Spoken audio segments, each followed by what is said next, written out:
Good morning. Ayan, good morning, good morning. Dami nakaabang ah. Kumusta kayo? Hindi pa nagpapakita sa cellphone ko. Ayan. Review lang to, review.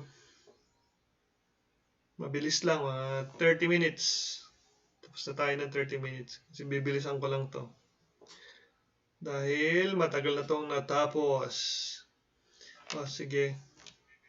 Comment muna, comment. Mga nandyan. Good morning, Alona. Alona, may message kita kagabi. Hindi mo ko nire-reply. Pati si Shaina. Hello, Donna. Good morning, Sir Mark. Sabi niya. Andre Carino. Good morning, good morning. And Hannah Lorraine Gamayon. Good morning. Okay. Pa-comment naman, okay ba audio natin? Na ano nyo, naririnig nyo ng malinaw? Is it clear? Hi, Mikay. Ayan. Tignan lang tayo ng konti. Review lang naman to. Mabilis lang to. Natapos na natin to nun eh. Ayan, salamat Donna. Clear daw. Sir, bago account ko, sir. O, mag-PM ka nga sa akin, Alona. Ayan. O, tawag na sa mga kasama. Sabi ni Ma'am Love, sila kasi ang director ngayong season. Uy, finals na. Sila yung director ngayong season. More on GI anatomy and mamayang gabi ay, kung di ko nagkakamali, sabi nila is diagnostics tapos diseases next week. And then final exam na ninyo. So exciting. Bilis. Yan. Sige, antay lang ng konti.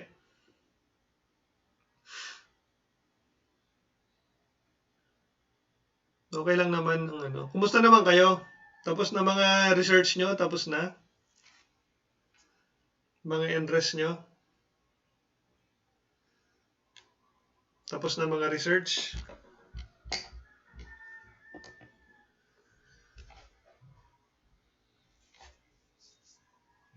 Sana matapos nyo na agad para tapos na. Kasi magpo-focus na tayo sa board exam. Kailangan na nating kailangan na mag-top kayo ng board exam. Refresher lang naman itong gagawin natin. Pakilagay nga yung section nyo. Ano yung section nyo ngayon? Your sections. Messenger.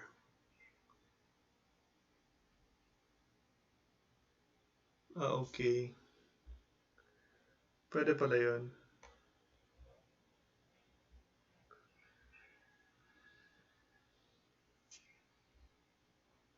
Saan yung mga kasama? O, Diana, good morning po, sir. Oy, Diana, dami ko ng PM sa'yo. Di mo sinisin yung PM ko, ah. May usapan tayo, eh.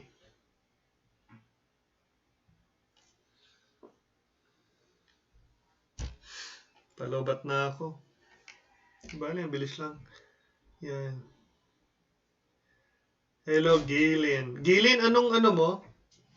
Anong position mo nga sa SBO? Pinapatanong kasi ni Sir VJ. Ito ba yung charger ko? Pa-empty na ko.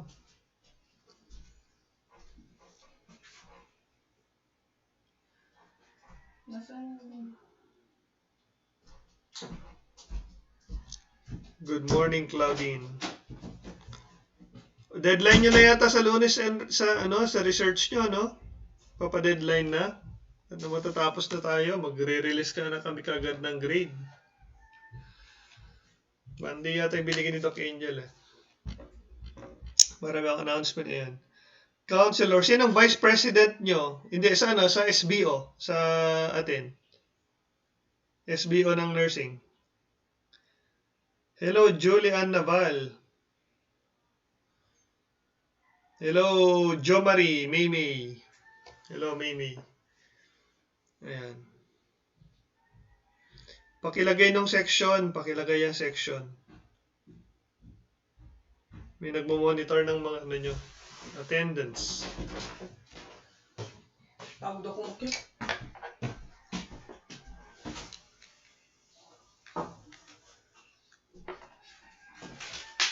May binigay si Ma'am Love na slide, pero tawag dito. Gamitin ko na ito sa akin, mas kabisado ko kasi.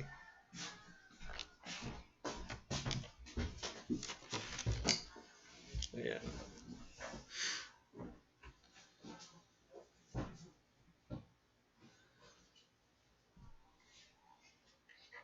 Paano kaya yun? 13 pa lang. Konti pa lang ng mga tao. Sheila Mayo. Ayan. O Mamaw. Robbie Ross Bombasi. Mary Maureen. Alona. Andre Sheila. Donna. Perla. Annalyn. Julian. O meron na tayong 12 warm bodies. Sige, mabilis lang naman to, 30 minutes tapos tayo agad. Tapos mamayang hapon diagnostics kayo.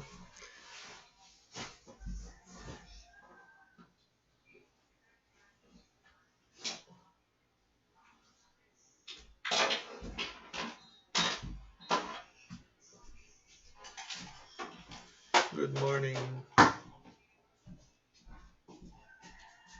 Yan.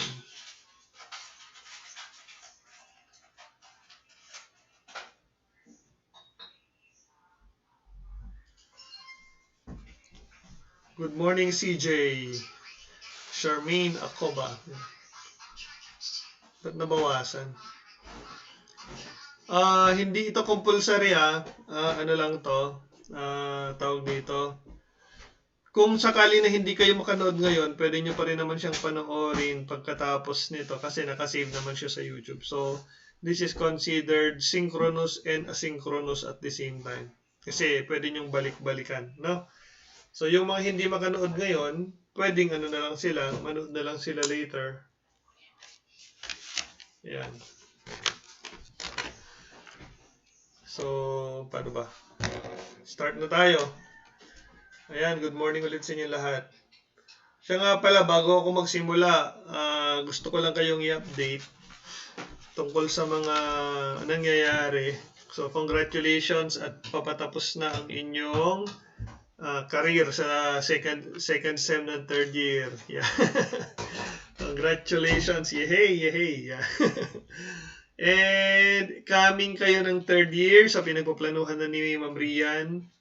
Malamang ang magiging duty natin is more on RLE, ay more on telemedicine. And syempre meron kayong mga special lectures din. So may telemed kayo.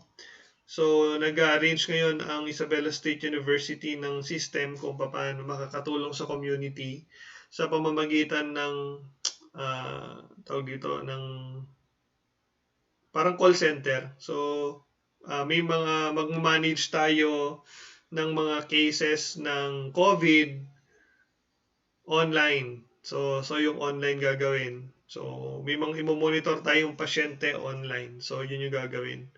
Okay, so may mga pangalan o may listahan ang mga RHU ng mga COVID patients. Tapos ibibigay nila sa inyo, may mga pasyente kayo. So i-monitor nyo sila, kumusta na sila. So yun yung isa sa mga updates. So ina-arrange na ng school kung paano gagawin. Pangalawa, please be reminded that pagdating nyo ng fourth year, you're going to start preparing for the board exam. So this was the culture of the Isabela State University since Ma'am Lovely Tess, mula nung panahon nila Ma'am Lovely Tess pa ang nagna-nursing. Sinisimulan natin na maaga ang preparation. Okay, so bakit ganun kaaga? Bakit simula ng fourth year, magre-review na kayo ng board? Marami sa mga concepts malamang alam namin na nakalimutan na ninyo. So kailangan natin silang i-refresh. Lalo na yung mga concepts nyo ng first year, yung maternal nursing nyo, community nursing nyo, Lahat yon baka nakalimutan na ninyo. So, meron tayong refresher. And then, mga third year and fourth year. So, ang problema doon, ang adjustment, kasi ever since na nag-start tayo, ay online natin siya face-to-face natin siya ginagawa. So, ngayon, online siya gagawin. Kasi wala tayong choice kundi gawin nyo ng online. Yan. And, kung meron kayong alam, kasi ang ginagawa natin dati, yung mga estudyante naghahanap ng review center, tapos ibibigay nila sa amin, tapos magbibid sila sa amin, and then ang gagawin namin is ipapapresent namin yung proposal ng center. Pagka-present nila ng proposal, ang mangyayari dyan is mamimili kayo. Mga estudyante ang mamimili kung ano ang center na kukunin. And then, mag-start ang review ng simula ng first sem, matatapos kayo ng second sem. Pagkatapos ng second sem, gagraduate na kayo. And then, after ng graduation, ang mangyayari dyan ay meron pa kayong national review. So, meron kayong in-house review and then national review. And after ng national review, board exam na. So, yun yung system natin ever since. Okay, and pangungunahan ko na kayo, may bayad yung review, pero hindi siya compulsory. Okay, so kung feeling nyo magaling na kayo, feeling nyo kaya nyo na, feeling nyo matatalino na kayo, confident na kayo sa board exam, hindi nyo kailangan mag-participate sa in-house review. Pero kung feeling nyo hindi pa kayo ready, we recommend na mag-review kayo gamit yung center. Ayan, so yun po yung natin. Yun po yung ginagawa po natin ngayon. Ginawa na po natin noon. And so ngayon, kung meron kayong alam ng mga center, pwede nyong i-recommend sa amin, kakausapin natin, tapos magsiset tayo ng schedule. No? Aga pa, no? Magsiset tayo ng schedule kung saan ipipresent nila yung kanilang mga proposal para kayo ay makapili na ng center nyo habang maaga at malaman natin kung magkano yung babayaran ninyo. So yun yung dapat natin na mapaghandaan ngayon. Kasi ang vision ng school, ng college ay gusto naming lahat one take lang kayo sa board. Gusto namin pagkatapos nyo ng board exam, isang take lang, pasado na kagad. So ayaw natin na paulit-ulit kayo nagre-retake ng exam. Gusto natin graduate, exam, pasado, trabaho na kagad. Hindi na yung magtatagal pa. Okay? So yun yung pinag-uusapan namin ngayon kung paano gagawin. Naghahanap kami ngayon ng mga center kung paano. Ngayon, kung meron kayong pwedeng i-recommend sa amin, maganda. Para mapili natin kung anong center ang maganda. At kayo mismo pipili and then magpipirma kayo ng kontrata. So you're going to sign a contract with the center na magre-review kayo for the duration, and then yun. Lahat naman ng lalo na pag may mga perang nakataya, kailangan talaga ng kontrata. Ayan, so meron na tayong 22 warm bodies out of sa section. Ano mga section yung mga nandito? 3-2. Ayan, mga 3-2 lang ang mga nandito, ha. Oh, si Hannah lang, si Lorraine lang ang 3-4. Talaga naman. Sa 3-2, 40 kayo eh. Nasaan yung iba? Baka hindi nila kaya yung, ayan, dyan pala si Mikay. Baka hindi nila kaya ang synchronous. Baka nag-aayos pa lang sa bahay. Okay, so, paki-prepare yung parents, paki-prepare yung mga sarili na next semester, ang focus po natin ay magre-review na kayo ng board exam ninyo. No? So, we want one take lang yan. And then, pasado na agad. Yun yung gusto natin gawin. Sana makapasa kayong lahat kaagad. Okay, so hanggang ngayong araw na to, we're going to just have a brief review lang sa ating digestive anatomy para sa preparation ninyo ng inyong medical, surgical, nursing, diagnostic test, pathophysiology, mga condition ng GI, medications, management, yan. So, lahat kasi yan nagsisimula sa anatomy and physiology yan. So, good morning, Justin, Loria. Nakita ko yung post mo. Ganun ba kasi si mama mo noon? Yan, sinusot mo yung damit niya ngayon. Sige. Bago ako mag-start, gusto ko i-type ninyo, ready na, sir. O, start na tayo, sir, pala. Paki-type, paki-comment, start na tayo, sir. Mabilis lang naman to. Start na tayo, sir.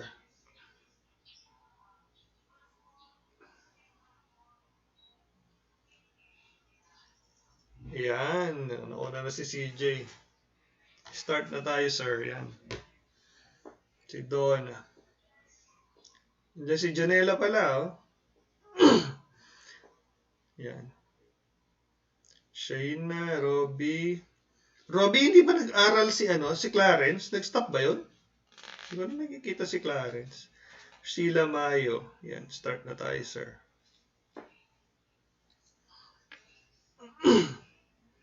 Sige, start na tayo, sabi ni CL. Oo, nag-stop na siya. Magaling pa naman si Clarence. Ang hirap talaga ng financial siguro problem nun. Ayan. Thea, yan. Good morning, Thea. Good morning. And good news pala, nag-i-improve yung sitwasyon ng COVID sa Isabela. Kaya medyo lumuluwag-luwag na tayo. Anytime, maggagawa na tayo ng face-to-face. Okay, so GI. So, bibilisan ko lang to. Okay, so ang mga babanggitin ko lang ay yung mga mayroong kinalaman sa mga diagnostic tests. Yan.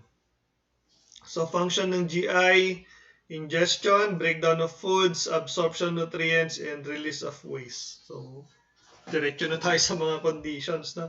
So, ingestion, usually dito, ingestion, nangyayari ito sa mouth. Okay, so, sa mouth, diretso na tayo. Ito yung nangyayari. Okay, so, sa mouth kasi nangyayari, pagkakain mo ng food, papasok siya dito, and then magkakaroon ngayon ng mechanical digestion. Meron kasi dalawang klase ng digestion, guys. Okay, we have your mechanical digestion and your chemical digestion. Yan. So, breakdown of ingestion pala yun, pagpasok ng pagkain. So, usually, sa nursing, yung ingestion or taking food and water into the mouth, madalas yan mayroong mga diet modifications na pinag-uusapan. Siguro napag-aralan nyo naman sa nutrition class ninyo na mayroong iba't ibang klase ng diet modifications depending on the ability of the patient to ingest food. For example, kapag kayo pasyente may mga surgery sa bibig, may mga surgery sa ngipin, or mayroong mga condition na mayroong inflammation sa mouth, usually ang pasyente binibigyan ng clear liquid diet, soft diet. Okay, or minsan binibigyan siya ng order na NPO kapag yung pasyente ay hindi talaga kayang mag-ingest ng pagkain. Okay, usually kapag ang pasyente ay merong head injury, merong digestive tract injury, or there is a risk na yung pasyente ooperahan or obserbahan at merong risk na maoperahan, ang diet modification ng pasyente ay NPO. Kasi once na naoperahan yung pasyente, hindi siya pwedeng lumunok because there's the effect of the anesthesia na pwedeng inumb yung back of the throat, so it prevents the gag reflex. So kapag walang gag reflex yung pasyente mo, pwede siyang ma-aspirate. Okay, so these are the considerations when it comes to ingestion. So you have to review your diet modification based on the softness and the hardness of the food. Halimbawa, syempre, kapag yung pasyente mo namamaga yung mouth, or merong pamamaga sa throat, or merong hirap huminga at hirap may risk of aspiration, yung level of consciousness niya mababa, kaya merong diet modification. These are the modifications sa inyong ingestion. Now, when it comes to the breakdown of food naman, breakdown of food naman is so this involves the mechanical digestion and chemical digestion. So sa chewing, mixing, and churning of food, so ginagawa ito ng pasyente ang pagmumuya. So usually may mga conditions dito sa ating mouth na that prevents us from from breaking down of food. Halimbawa, kapag mayroong injury sa inyong mga jaw, yan, o di kaya meron kayong problem sa mga joints dito sa inyong temporomandibular joints, yan. So minsan binibigyan na lang sila ng mga pagkain na madaling malunok or madaling ma-digest.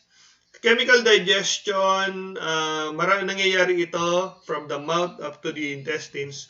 Sa mouth, ang chemical digestion nangyayari yan kapag kumain kayo ng starchy foods because your mouth contains these salivary glands dito sa ating mouth, so which produces your salivary amylase. So amylase is an enzyme that digests your starches. Yan. So merong chemical digestion na nangyayari na kaagad dyan. Okay, pagdating sa esophagus, there is no digestion that will happen inside your esophagus except the digestion of starch coming from the salivary amylase na nangyayari. Pero yung transit kasi ng pagkain from the mouth to the stomach, napakabilis lang yan. Pag lumunok, dire-diretso lang yan through peristalsis. Pagdating sa inyong intestines, maraming mga digestive juices doon, and ang pinaka importante or ang mga prominent na mga digestive juices doon is the pepsin. The pepsin starts the digestion of your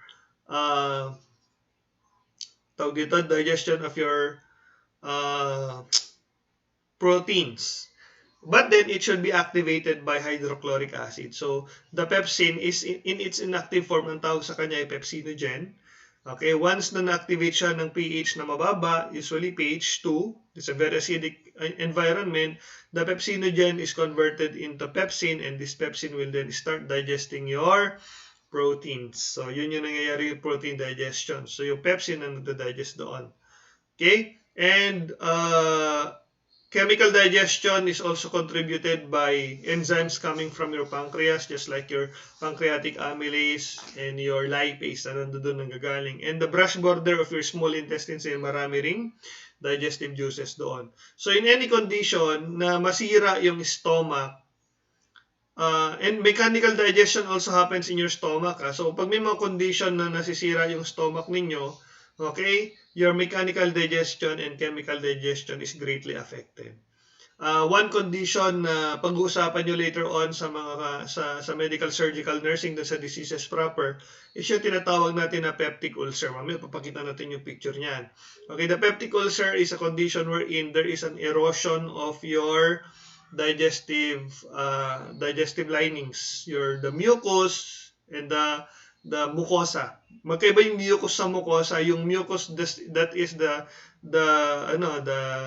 protective layer ng mucus. Ano natin?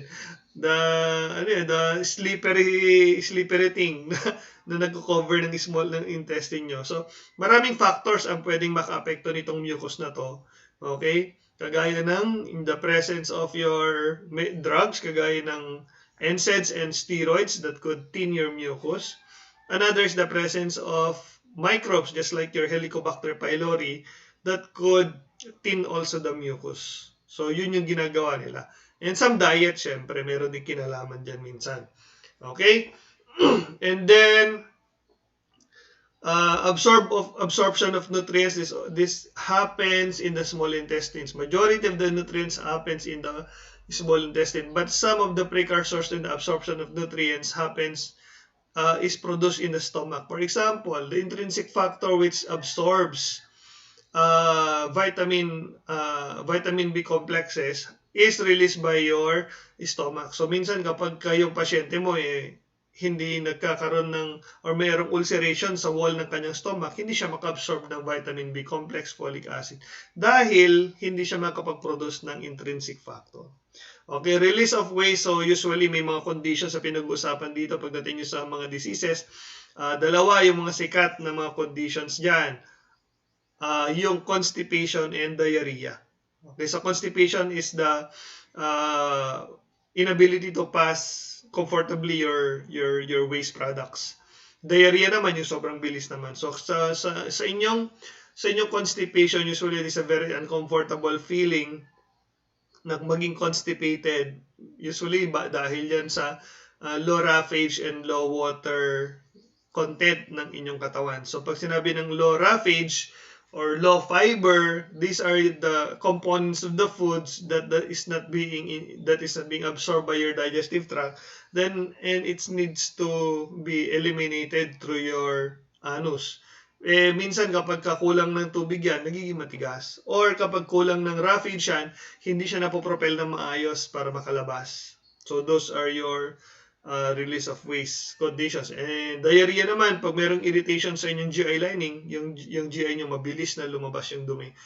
Because once irritated, yung myenteric plexus and the tawag dito, the submucosal plexuses, magiging mabilis yung activity. Mamaya papakita natin yung picture niyan. And another condition dito na sa release of waste, yung tinatawag natin incontinence. So incontinence is the loss of control, loss of bowel control. So tumatay na lang bigla yung tao. Yan. So two groups of organs within the GI tract. We have your digestive tract and the accessory organs. So yung digestive tract, these are the areas na hollow tube, muscular tube that winds. So tuloy-tuloy yun. So from the mouth to the anus, digestive tract tawag doon, or GI tract. In contrast, the accessory digestive organs naman, these are organs that aids in the breakdown of foods. Ngipin, dila, gallbladder, salivary glands, liver, and pancreas. Yan yun. So this is the anatomy of the digestive tract. So dito, minsan merong condition dito na na diagnostics. They pass a tube from the mouth, actually from the nose, ipapasok diyan, and then it will pass through your dito sa may throat mo, sa pharynx mo, and then bababa ng esophagus hanggang makarating ng stomach. Ang tawag doon is nasogastric tube. Ang alam ko, natapos na ninyo ito. Okay, NGT. So NGT is pwedeng pagkain for the delivery of food, for aspiration, for diagnostic procedures. So napakadaming gamit yung NGT po na yan. Ayan, so ito yung ating GI tract. Dire-diretso lang tayo. Now, picture-picture na lang para mas mabilis, no? So these are the layers of your digestive tract. So lahat ng majority ng digestive tract nyo, ganito yung itsura niya. Okay, so pinakaloob po dito yung tinatawag natin na mucosa. So yung mucosa is made of epithelial lining. Ang epithelium ng inyong organs kagaya ng esophagus and the outer portion of your anus is made of stratified squamous epithelium. Pagdating sa inyong stomach ay nagiging columnar siya. And then pagdating sa inyong intestines, nagiging columnar with microvilli. So this shows the difference in function of the organs, no? And then we have here the submucosa. Okay, the submucosa is the organ wherein the glands are located. So yan, meron ka mga blood vessels dyan. So nandito yung mga glands mo. They secrete mucus. Okay, these are the ducts. And we have here the enteric plexus, which is divided into myenteric and your submucosal plexuses. These are nerve fibers ito na nagko-connect, and ang function nito is to receive signals, chemical receptors dito, and the motor function naman dito is to allow the secretion of glands and allow the movement of the muscles of your intestines. So yan yung ginagawa ng ating mga nerve plexuses. Okay, so we have here the circular muscle and the longitudinal muscle. These functions with good coordination to propel food. And then this is your serosa, which is a connective tissue layer, and the outermost is the simple squamous epithelium known as your visceral peritoneum. So ito yun. Nalala niyo visceral peritoneum at saka parietal peritoneum. Yan. So dito na si Riosel. Riosel, nasa yung pinya ko? Wala pa akong pinya. So, tapos na to. Okay, so peritoneum, yan yun. So, a condition that is usually associated with the peritoneum is a condition called the peritonitis. Kapag mayroong dumi, pwedeng pagputok ng appendix, pumutok yung appendix nyo, o di kaya, tawag dito, nagkaroon ng injury yung gallbladder, okay, or may mga leakage ng blood or fluid dito, or yung peptic ulcer nyo na perforate. Dirt, microbes, and waste can go to your abdominal organs dito sa inyong peritoneum. So once na nangyari yon, it could cause inflammation of the peritoneum, and this is very rich in blood vessel. And once na nagkaroon ng dumi ang peritoneum, this could cause inflammation and leakage of fluids.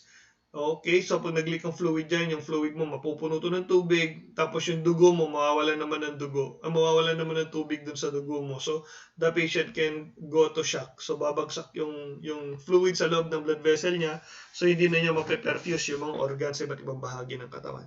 So, it is very important na monitor nyo ang tinatawag natin na peritonitis. So, peritonitis, namamaga yung peritoneum. Okay? And one classic sign of that is magkakaroon ng rigidity or titigas yung abdomen ng pasyente. Ayan. Hello, blessing. O, puro 3-2 nandito. Ayan, salamat mga 3-2. Ito mga papasa ng board exam eh. Okay, so this is the sagittal section of your GI tract. Okay. So this is the mouth. Yan. So usually, ang condition na ginagawa dito is the removal of the tonsils. Ang tawag doon ay tonsillectomy. Ewan ko kung pag-usapan to sa medical surgical nursing, pero once there is an inflammation in the tonsils, the patient will undergo tonsillectomy. Why? Kasi ang recurrent na tonsillitis that could precipitate the condition called your rheumatic heart disease or rheumatoid arthritis, rheumatic heart disease, na pwedeng sirain yung mga valves ng heart. So, ang ginagawa na lang ng mga doktor para hindi na masyadong nagkakaroon ng sore throat yung pasyente, tatanggalin na lang yung kanilang tonsils. Okay, so in condition na merong tonsillectomy, okay, tinatanggal yung tonsils, so yung injury nandito sa loob. So, monitor the patient, usually yan, and then diet modification kasi may mga sutures at may mga sugat dito. Okay, so usually ang gag reflex dito mo na rin ini-initiate. Okay, so conditions here, parotitis, inflammation of the parotid gland because of a virus. Okay, tawag natin doon mumps. And then merong mga gingival conditions, pag mamamaga to, we call it gingivitis. And meron ding mga periodontal problems or may mga cavities dito that could cause pain. Yan, so yun yung mga yun. And sa pediatrics, meron dito tinatawag na tongue-tied or ankyloglossia, which is very short ang kanilang lingual frenulum, preventing the patient to speak. So, hirap magsalita. So, anong ginagawa doon? They release the tongue-tied. Ginugupit yung kanilang lingual frenulum para yung pasyente mas makapagsalita. So, yun yung mga conditions na nandito. Okay, so, baba tayo. Tongue occupies the floor of the mouth. Yan, nakita na natin kanina. Oral cavity, so ito yung ngipin ng pasyente. Yan yung salivary gland. Tapos na to Okay. Swallowing. Yun lang. Ito, kailangan ito, andali. Ang importante dito sa swallowing, pagka nasa condition na tayo ng medical surgical nursing, is that always remember that there is a gate, there's a traffic officer dito sa inyong throat, ang tawag sa kanya epiglottis, that once you swallow, the patient's food will close the glottis, the epiglottis, and use the epiglottis to close the glottis. Para yung pagkain, it should not be going to the trachea, it should be going to the esophagus. Yan. So, yun yung anatomy natin, no? So, normally, ang swallowing is natin yan? Voluntary. And there's a condition, we call it dysphagia, or there is a painful or difficulty in swallowing. So, usually, mga signs and symptoms yan ng mga conditions sa throat. Yan. Okay? So, crucial dito is yung inyong passing ng NGT. Kaya yung pasyente, pinapaswallow natin pag nag-NGT para mag-close ito. Kasi pag nagkamali ka, baka yung NGT mo, yung pagkain mapasok mo sa trachea. Pag nangyari yon, aspiration yung pasyente. Pag meron kayong mga tanong, pwede lang kayong mag-comment para masagot natin. Bilis lang naman to. Ayan. Okay, stomach. Very important. Okay, this is the stomach. Okay, there is a gate here. We call it the cardiac sphincter. Okay, or minsan it is called your gastroesophageal sphincter. So, in some conditions, itong part na to is uh, weekends, nanghihina to. So, kapag ka nanghina tong area na to and there is an increase in pressure dito sa abdomen, okay, the gastric content can go back to your esophagus, causing a burning sensation dito sa chest. Okay, we call that your tawag dito, anong term doon gastric, ano yun? Heartburn. Heartburn ang kanyang term. Nalimutan ko yung kanyang medical term. Reflux disease, gastroesophageal reflux disease. GERD. O, yun nga yun. Gastroesophageal reflux disease. There are some conditions na nangyayari na humihina tong area na to. Okay? And doon sa esophagus pala, guys, don't forget that this esophagus is also rich in blood vessel. And in some condition na yung dugo sa inyong intestine, sa inyong liver, hindi makapag-flow ng maayos. Pagka nag-aral na kayo ng hepatic cirrhosis or liver cirrhosis, pwedeng yung mga blood vessels sa liver nyo mag-constrict because of a scarring. So pag nag-constrict yon, hindi makadaan ng maayos yung dugo because the liver is very rich with blood. So pag hindi makadaan yung liver, ay yung dugo doon sa liver, the blood coming from going to the liver will find another route para ma-circulate at makabalik sa heart. Okay? Coming from the intestines kasi yon. Okay, coming from the intestines and coming from the hepatic artery, yung dugo na yan, magmimix sila doon sa hepatic portal vein. And in some conditions that, like the hepatic cirrhosis, nagko-constrict yung mga blood vessel and they will find another route. Ang tawag doon is collateral circulation. Okay, and ang makikita nilang daanan ng dugo ay papunta sa esophagus. So in some conditions, the esophagus, the blood vessels in the esophagus will become dilated. Okay, so ang tawag natin doon is the esophageal varices. So the problem with that is manipis ang esophageal, ang lining ng non-keratinized ang lining ng inyong esophagus, and they are frequently suffering some friction dahil sa mga pagkain nilulunok nyo. So that could cause irritation and erosion doon sa inyong esophagus, causing bleeding of the esophageal varices. Okay, so pag nag-bleed ang esophageal varices, syempre saan siya pupunta? Dito sa stomach. So your patient, dito nyo makikita later on yung patient nyo na magva-vomit ng bright red na dugo, okay? Or black or brown, dark brown na dugo once na matagal nang nandiyan dyan sa inyong stomach. Ang tawag doon is hematemesis. So don't confuse yourselves with hematemesis and hemoptysis. Hemoptysis comes from the lungs. Hematemesis comes from the stomach. Okay? So minsan meron na ditong merong tube na ilalagay dito na 4 lumen, kung hindi ako nagkakamali. 4 lumen tube ang tawag sa kanya is Sengstaken Blakemore tube. Okay, so ano yung mga yon? They can stop the bleeding esophageal varices. They could provide tamponade. Pwede by inflating a balloon doon sa loob ng esophageal varices nyo. They can also aspirate blood na nandito sa stomach ninyo. Okay, so yun yung Sengstaken Blakemore tube. Tuturo ni Ma'am Lovely, test yan later on. Okay, so ito, pag yung condition na yun, makikita nyo sa mga may pasyente may liver cirrhosis. And syempre, ang pasyente dyan is magkakitaan ng anemia, pwedeng bumagsak din yung blood pressure, ganun.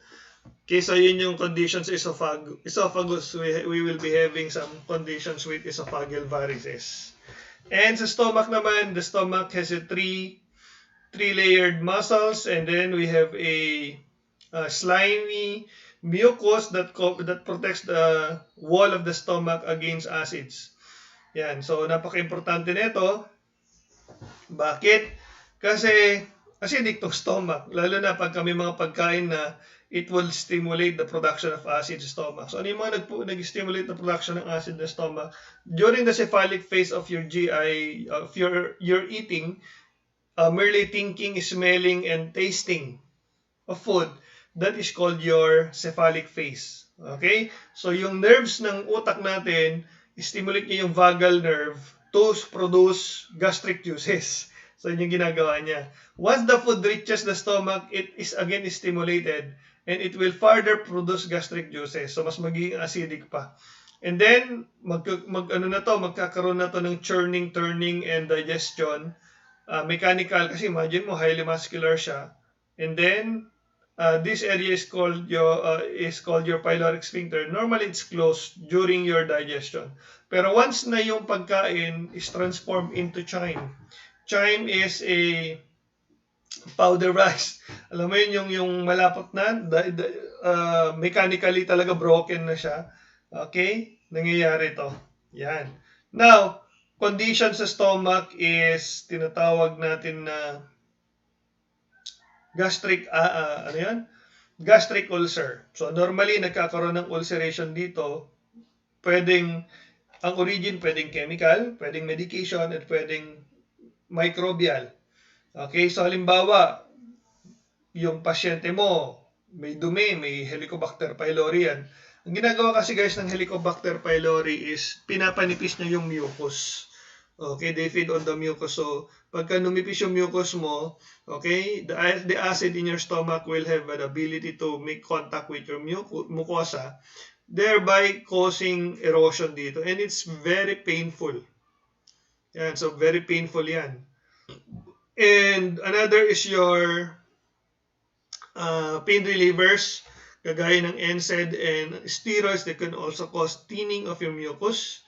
And syempre, may mga studies na yung caffeine, hot caffeine, yung mga mahilig sa kape, it also cause mucus, thinning of the mucus. And nagkakaroon ng erosion to. So pag nagkaroon ng erosion to, pwede kasi umabot hanggang dun sa submucosa. Yun yun to ha. Balikan natin yung submucosa. Saan ba yun?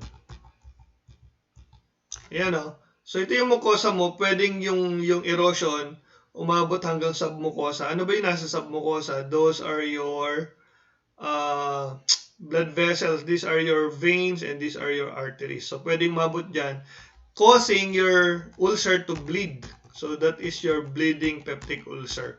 Now, diagnostic test na makikita nyo later on sa bleeding dito is your stool specimen or stool exam. Okay? Meron tayong tinatawag na Gaiac test or fecal occult test. So, preparation yan later on. Didi-discuss din nila Ma'am Love. Sa preparation is bawal siyang kumain ng meaty foods. Something that walang meaty components kasi baka mag-false positive ka. Okay, so stool specimen. So kapag guys, pagkakuha ng stool specimen, wag naman yung buong tae yung ilagay niyo doon sa cup. Yan. And then ano pa yung mga makikita niyo dito?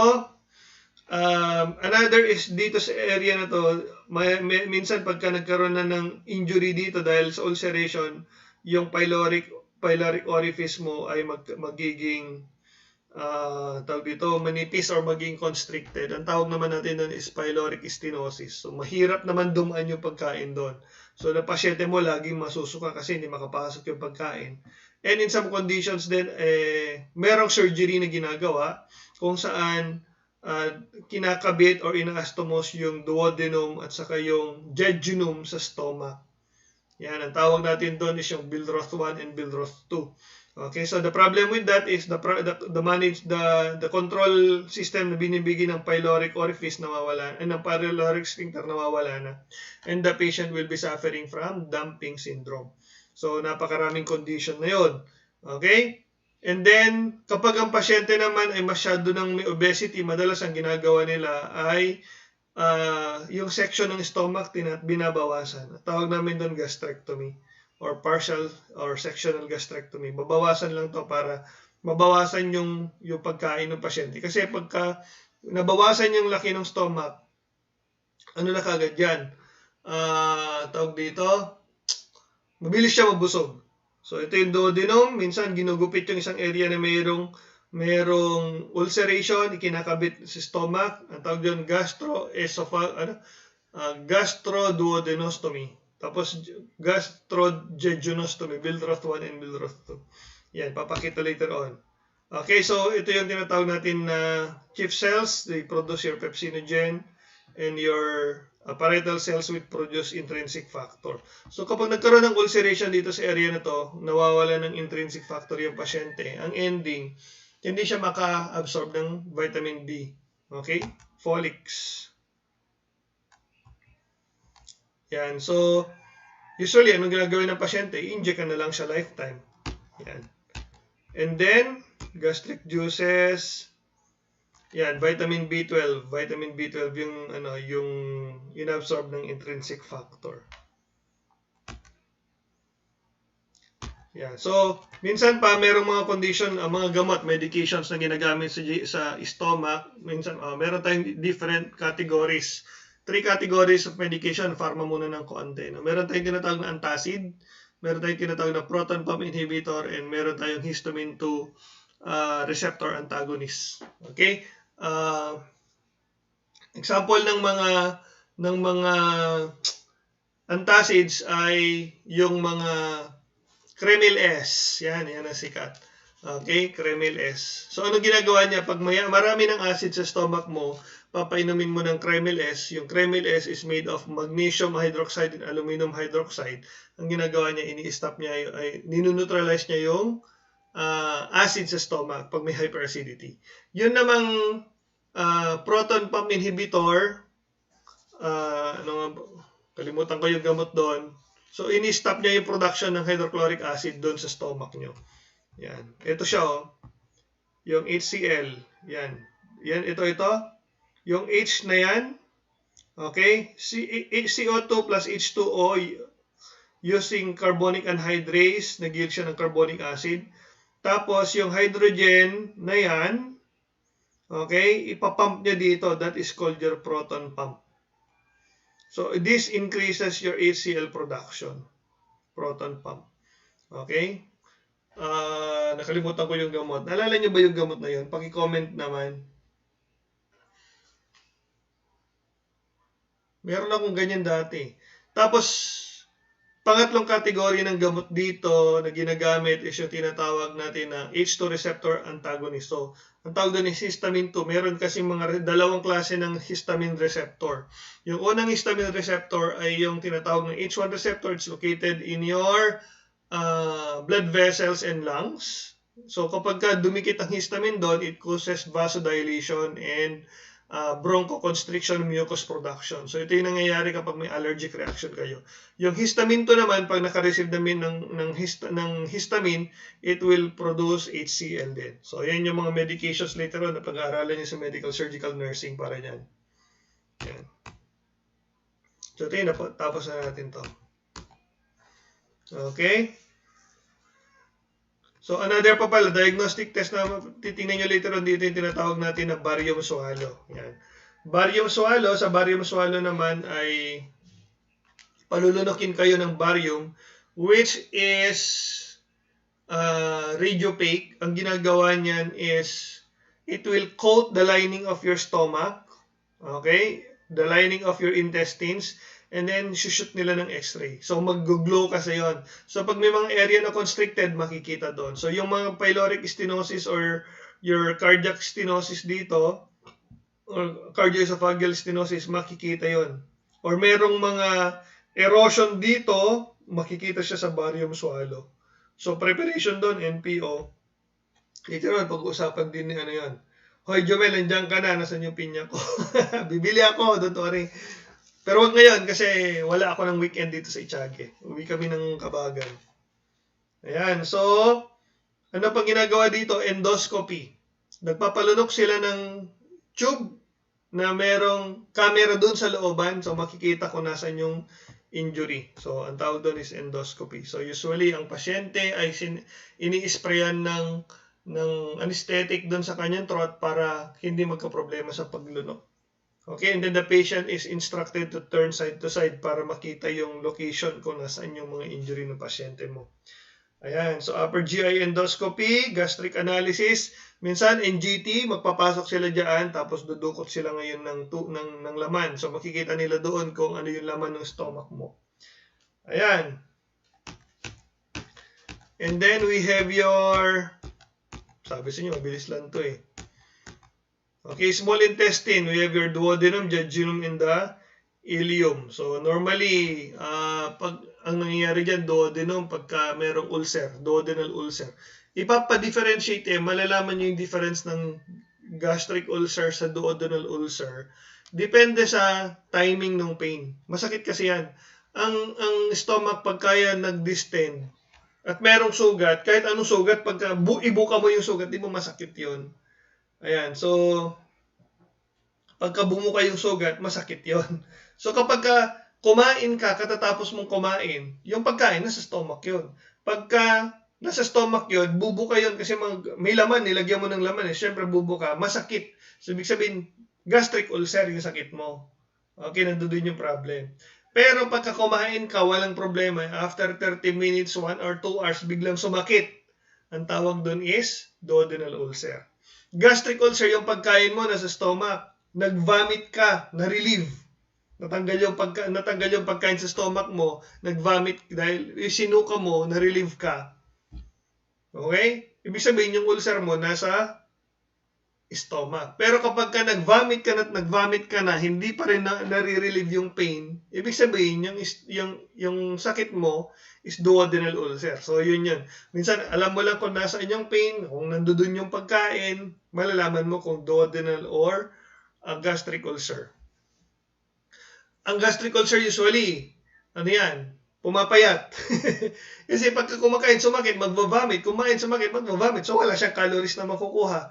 In contrast sa duodenal ulcer, pagka kumain, kahit mag-vomit, hindi naman nawawala, pero magda-digest pa rin yan. So, meron pa rin siyang calories na makukuha. So, okay pa rin yung weight niya or meron pa rin weight gain ng konti. Pero minsan dahil sa fear of the food, kasi anticipate mo na na magkakaroon ka ng pain, magkakaroon ng weight loss yung pasyente mo. Now, ito yung inyong small intestine na.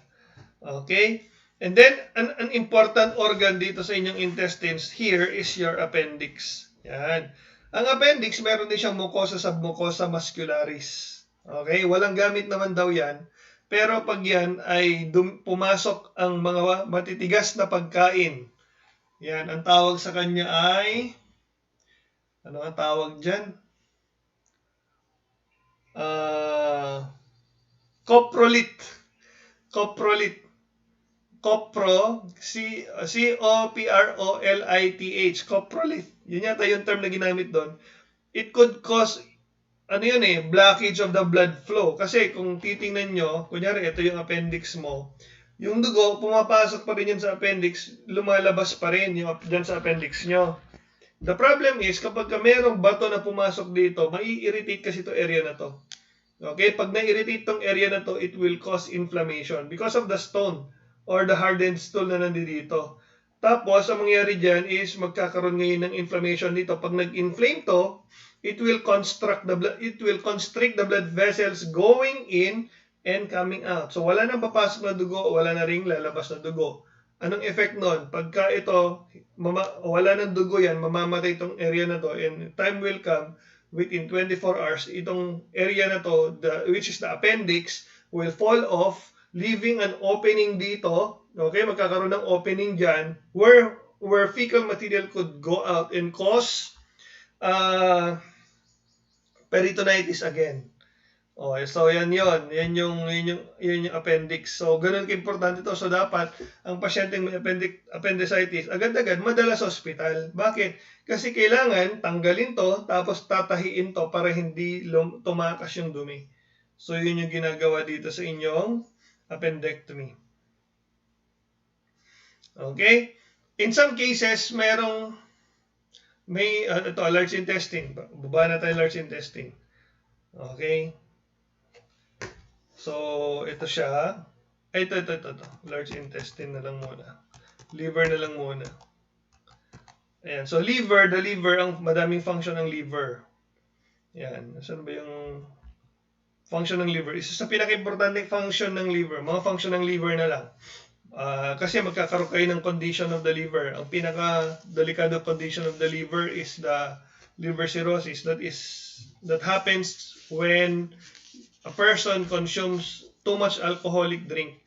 Okay, yung alcohol kasi, pagpasok niya sa loob ng digestive tract mo, it is considered an oil and it's easily absorbable. Mabilis ma-absorb yan. Pagdating sa liver, ang trabaho ng liver is to detoxify the alcohol, forming aldehyde. So pag yung alcohol naging aldehyde, it can handle muna at a certain point, pero pagka masyado ng frequent at masyado ng madami yung alcohol na pinapasok sa liver, itong part na to, mamamatay yung mga cells na yan. Okay, so yung blood coming from your intestines, nasaan na ba yun? Ayan, from digestive tract kanya, di ba? Blood coming from this area, papasok dito, and then lalabas dito sa inyong hepatic portal vein. Okay, these hepatocynosoids, which is very high in alcohol, could cause necrosis or death of your hepatocytes. Mamamatay itong mga to, hepatocytes nyo na to. Yan, yung mga cells na yan, tawag sa kanya. Kapag namatay yan, it could cause constriction of these hepatic veins. Okay, magkakaroon ng constriction to. Dahil ito mamamatay and magsishrink lahat ng mga cells na to. Pag nag-shrink na mga yan, magkakaroon na ng constriction yan. So, hirap nang dumalo yung dugo dyan. Another, dahil pinatay mo yung mga to, function of your liver is to produce albumin. The albumin is very important in the water balance, in the fluid balance of the body. Pag nawalan ka ng albumin dyan, the patient will have ascites and edema. Another function is the detoxification of hormones. Trabaho rin ni liver yon. Anong example ng mga hormone? The aldosterone. So, pagka mayroong aldosterone ng pasyente at hindi na detoxify, tataas yung aldosterone sa katawan.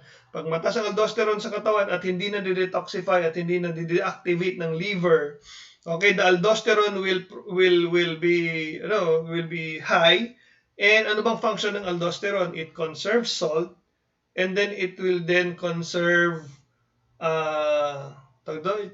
salt, and then it will conserve water. O, imagine mo to wala ka ng albumin, so yung fluid mo magli-leak from the blood vessel, tapos nag-stuck pa talaga yung iyong aldosterone, which absorbs water because of the conservation of salt. So magkakaroon talaga ng madaming fluid ang pasyente. The problem with the fluid is, hindi yan kakayanin ng katawan, it will go somewhere else and it will stuck itself sa loob ng inyong abdominal cavity, and the patient will be having a condition called ascites. Okay, so sa ascites, ang gagawin naman doon, tutusokin naman yung tiyan niya, kukunin yung fluid doon, i-drain siya. And then samples will be taken from that ascitic fluid at dadalhin sa laboratory for interpretation. Okay, meron po tayong question. Dahil ba sa peritonitis, sir, magkakos ng systemic sepsis? Normally, ang bago mag-set in ang systemic sepsis, mamamatay mo na ang pasyente mo sa hypovolemic shock. Yun ang problem kasi sa peritonitis is the hypovolemic shock. Okay, sa liver din nangyayari. So, patong-patong yung reason kung bakit yung pasyente mo magbi-bleed pagka merong liver problem. Yan, papaliwanag later on sa inyo. So, ano yung mga test dyan? So, your PTT, partial thromboplastin time, and prothrombin time. So, yun yung mga PT-PTT. And liver enzymes will also be taken from the patient, kagaya ng SGPT, SGOT, and other exams. Marami pa yan. So, mamayang hapon tuturo sa inyo yon. Tanong ninyo si Madam mamayang hapon. Okay? So, yun yung problems with the liver. And next is your condition na may kinalaman sa gallbladder. Yan. This is the gallbladder. Its function is to concentrate and store bile. Saan ang galing yon? Bile, tingnan nyo to. Meron kayo tinatawag dito, common bile duct. So, yan yun. Okay, so, yung bile is produced by your hepatocytes also. Okay, it is a breakdown product of your red blood cell metabolism. So, yung bile na yan pupunta dito, and then papasok dito, and then it will go to the common bile duct. Nasaan yung common bile duct ngayon? Yung common bile duct ay dapat nanggagaling dito. Okay, common bile duct and then left and right hepatic duct and then pupunta dito. And then it will go here. Pag sarado to, wala namang taba sa inyong diet, the taba from your diet is sensed by your by your submucosal plexuses. Okay, and then may store siya dito. Ano naman ang problem ngayon sa gallbladder? The problem with gallbladder is gallbladder stone. Yeah, saglit. Sir, is there any connection ng Kreml S sa patient na may indigestion? Kapag nag-Kreml S ka, nang wala ka namang problema, CJ, ninoneutralize mo yung acid, di ba? Yan ang gamit ng Kreml S ninoneutralize mo yung acid. Ang pepsinogen, ma-activate lang with pH of 2. So pagka nineutralize mo yung acid, hindi na bababa yung pH, magiging mataas na. So hindi mo na ma-activate yung pepsinogen, hindi na siya magiging pepsin. So pwedeng may kinalaman sa difficulty ng digestion yung Kreml S. Yan. And guys, ang gamot, ginagamit lang yan kung kailangan. Pagka hindi naman kailangan ng gamot, huwag nyo gamitin. Okay? So, timing. Kailan nga rin iinumin ng Kreml S? Pag may pag masakit na, may laman na yung tiyan mo. Pag masakit na. Pero prevention of pain, tinatake nyo yung proton pump inhibitor at saka yung H2 receptor antagonist. Ranitidine or Zantac, yun. H2 receptor. Limutan ko kasi yung meron ako nun proton pump inhibitor. Kalimutan ko. So yun CJ. Okay, so gallbladder. So now, anong test na ginagamit to? Meron tayong tinatawag na endoscopic retrograde cholangiopancreatography. Kung saan papalunukin kayo ng endoscope, tapos merong catheter na ipapasok dito hanggang makarating ng stomach. Ayun, omeprazole. Yun nga yun, CJ. Omeprazole, that is a proton pump inhibitor. Okay, then papasok yung pagkain, yung tube dito, and then sisilipin kung nandito. Yan. Ang tawag dun sa condition na mayroong bato sa gallbladder is cholelithiasis. Yan. So, anong ginagawa dito pag may bato? Gagawin yan ay cholelithotomy. Cholecystectomy. Tatanggalin yung gallbladder. Okay, cholecystectomy. So, tatanggalin yung gallbladder, isasara to, tapos yung bile ngayon ay dire-diretso na lang siya dyan. So, hindi na siya na-i-store. Meron pa rin digestion ng fats, pero konti na lang. Pero expect mo, mag-a-adjust yung katawan naman. Okay? Ang condition ng pasyente, tatae siya ng frothy, fatty, and foul-smelling stool. Ang tawag doon, steatorrhea. Yan. So, yun yun. And ang classic manifestation ng gallbladder stone is history niya, okay? Fat female at 40. Pero pwede rin sa male. In fact, nagsuffer ako ng gallbladder stone, pero hindi ako hindi ako nagpa-opera. Si Sir Juju, nagpa-opera yan. Nag-cholecystectomy siya. Okay, ako hindi. So, meron dalawang approach sa cholecystectomy. We have your endoscopic cholecystectomy at saka open cholecystectomy. So, kapag may pera ka, endoscopic cholecystectomy, mabilis lang recovery mo kasi ang tiyan mo, butas-butas lang. Kapag ka naman open lap, bubuksan talaga yung tiyan mo para kunin yung gallbladder stone. So, ganun yun. Gagaling nila ng mga surgery na to. Okay? Yan. So, management, prevention, di high fiber diet para yung taba, may excrete mo. Tapos, low fat. Yan. So, ito yung condition ng gallbladder. So, ito yung itsura niya. No? So, sumasakit yan every time na makakain ng mamantika. Kasi, pagka may mga bato, imagine mo ito yung gallbladder mo, may mga bato-bato dun sa loob. Tapos, kumain ka ng taba, di ang gagawin niya, magko-constrict siya. Pagka nag-constrict siya, yung bato doon, may ipit niya. So, it will cause irritation to the wall of the gallbladder. So, yun yung problem doon sa gallbladder stone. Yan. So, paano ma-detect yun? Ultrasound. Ultrasound yung tiyan. And then, another organ na nandito is your pancreas. Yan, yung pancreas. Merong isang condition ng pancreas, yung tinatawag natin na pancreatitis, wherein nagkakaroon ng autodigestion yung pancreas. Usually, it is followed by high-fat diet and alcohol diet. Once na yan, nagkasunod, may chances ng tawag dito, pancreatitis. So, ang nangyari pag nag-auto-digest ang pancreas mo, the blood vessels here will also be digested. Rich in blood vessel kasi ito eh. And that could result into bleeding and sobrang painful daw ito. So, marami tayong mga kaibigan na namatay dahil sa pancreatitis. Yan. So, management doon, TPPN yung pasyente mo. Yung pagkain niya ay dadaan na lang sa vein kasi hindi siya makadigest ng pagkain. And ang pain management doon talagang yung mga matitindi, centrally acting pain medications, kagaya ng morphine, mga tipong ganyan. So, yan. Diagnostic test dito sa pancreas is your serum amylase and serum lipase. So, titingnan nila kung gaano kadami yung serum amylase and serum lipase na pasyente. Dito naman, meron kang nalipatak. Bali, okay lang yan. Okay, so yun yung mga organs nyo. And another organ dito, pancreas ulit. Okay, sa endocrine nyo pinag-aralan to, we have your pancreatic islets or islets of Langerhans. Okay, so meron kang beta cells and alpha cells dito, wherein the beta cells produces insulin.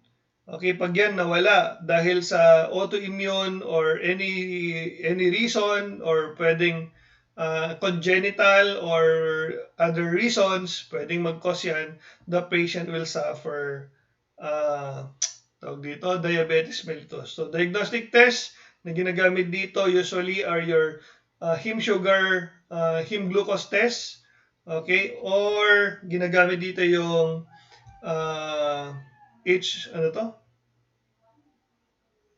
nalipatakon, yung 3 months. Sige. Tulungan nyo nga ako. 3 months na tinetest niya. A1C? A1C yan. A1C.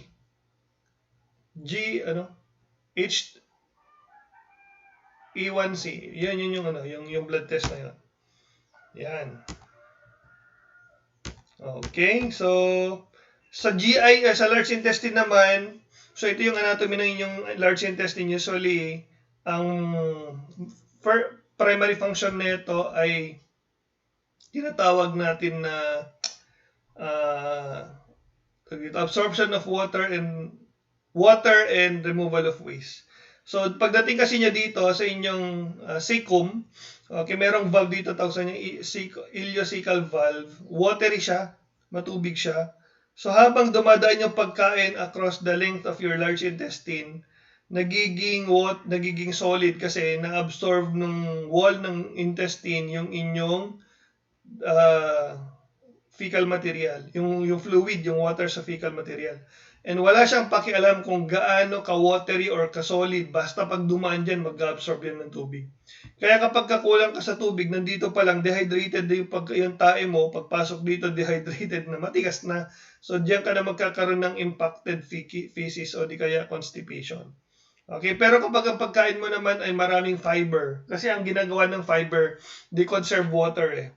Ang ginagawa niya, they conserve water para hindi yung tae malambot pa rin. Okay, diagnostic test na makikita nyo later on dito ay yung tinatawag natin na endoscopy, ay colonoscopy or sigmoidoscopy. So, sisilipin to. Minsan kasi dito merong mga outpocketing, nag-outpocket ng mga diverticulum. So, tawag natin din is diverticulosis. Pagka yung mga diverticula na yan, outpocketing parts ng inyong intestinal mucosa, once na yan namaga, ang tawag sa kanya diverticulitis. And there are also some conditions na merong erosion or merong mga ulceration sa different patches ng inyong large intestine. Okay, ang tawag doon ay ulcerative colitis. So, merong ulcer dyan. So, the cause is still unknown. Okay? And yun yung mga conditions na pwede nyo makikita dito. Ayan, hello, Denzel. Good morning. Another diagnostic test na makikita nyo later dito is the endoscopy or the colonoscopy, sigmoidoscopy, and that tinatawag natin na barium enema. So, ano yung barium enema? Lilinisin naman yung colon. Kanina, di ba, merong barium swallow. Barium swallow is used to diagnose the upper GI tract. And the lower GI tract is used, we use there your barium enema. Kung saan, the patient will have a cleansing enema, lilinisin yung kanyang intestines, tatanggalin lahat ng tae dyan. Tapos, ang gagawin, meron silang ilalagay dito na barium and then idadaan sa x-ray. Ito. So, pag merong mga constriction ulit, makikita na naman siya dyan. So, nandoon. Okay, sa pediatrics, makikita mo dito yung mga conditions kagaya ng volvulus and intussusception. So, yung mga conditions na yan. And then, ilan sa mga ginagawa dito ay yung tinatawag na colon cancer. Makikita nyo. Halimbawa, may colon cancer sa area na to. Okay, ang gagawin, tatanggalin yung area na yan and then maglalabas sila ngayon ng colostomy. So, yung colostomy, it is an artificial opening of the large intestine to the environment. So, instead sana na dyan na tumatay yung pasyente, instead sana na sa puwet tumatay, maglalagay na sila dito ng supot, ang tawag natin doon colostomy bag. So, doon natatay yung pasyente. Okay, so may mga management din yon. So, yun yung mga pag-aaralan later on kapag ka nandoon na po tayo. Yan. Okay, so yun lang. Yan, so yun lang po yung anatomy. It's a very short, very fast, and you will be needing those ideas and information once na mag-aral na kayo ng diagnostic test. Yan. So ngayong hapon po, hindi ko alam kung sino magdi-discuss sa inyo tungkol sa inyong diagnostic test per se, mga preparation, paano ang paghahanda bago yung diagnostic test, paano ang gagawin after ng diagnostic test, at ano yung ibig sabihin ng mga findings sa mga diagnostic test. Yun po yung topic mamaya ni Ma'am Lovely Test. Ayan. So, may question pa? Mabilis lang, sabi ko sa inyo eh. 1 hour lang tayo. Any questions? Okay, paki-comment na lang bago tayo pagkatapos yung i-comment ang thank you sir, pwede na mag-exit. Pagkatapos yung i-comment ang thank you sir, pwede na mag-exit. And be prepared for quizzes ha, maganda kayo sa mga quizzes. Paki-comment ang thank you sir. And then, pwede na mag-exit. Yan, salamat. Jomel, Martes yung pinya ko.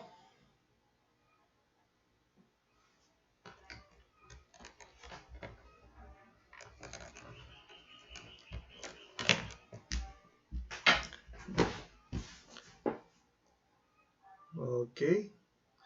Sige, so maraming salamat. Pwede na mag-exit. Prepare for a quiz. The quiz will be based on books that you're currently using.